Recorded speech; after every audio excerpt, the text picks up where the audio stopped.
Hope for Tomorrow. Find out how we have hope for today and tomorrow in this episode of 5 Minutes Closer.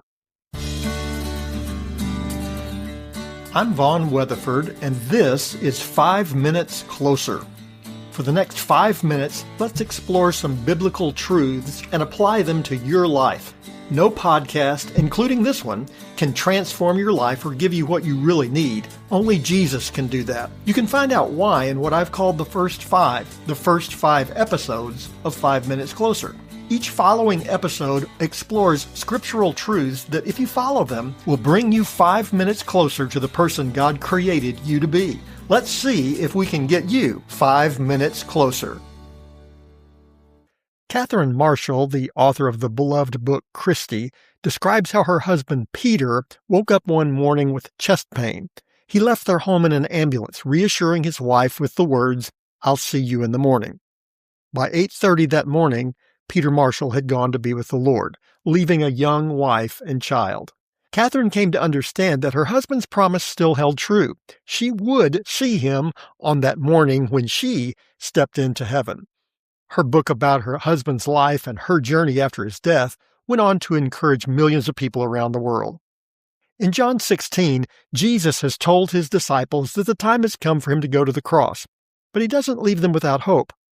After his promise that the Holy Spirit would be with them, Jesus goes one step further in John chapter 16, verse 22, when he says, "So also you have sorrow now, but I will see you again, and your hearts will rejoice, and no one will take your joy from you." Jesus knew his disciples had no idea what they were about to face. In a few short hours, they would hear the same crowds who had welcomed Jesus into Jerusalem with cries of Hosanna, now calling for his crucifixion.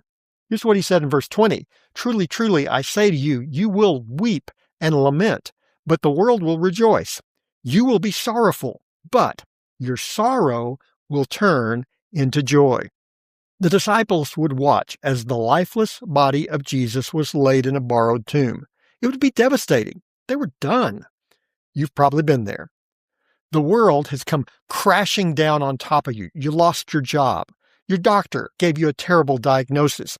You watched your loved one take their final breath. When you look back, all you see is heartache. When you look forward, all you see is questions. You're in good company. Matthew, John, Peter, and the other disciples know exactly how you feel. Like you, they wondered, well, what do we do now? Not knowing what the future holds can be the worst part of a terrible situation. But here's one thing you can know. When you know Jesus, joy is coming.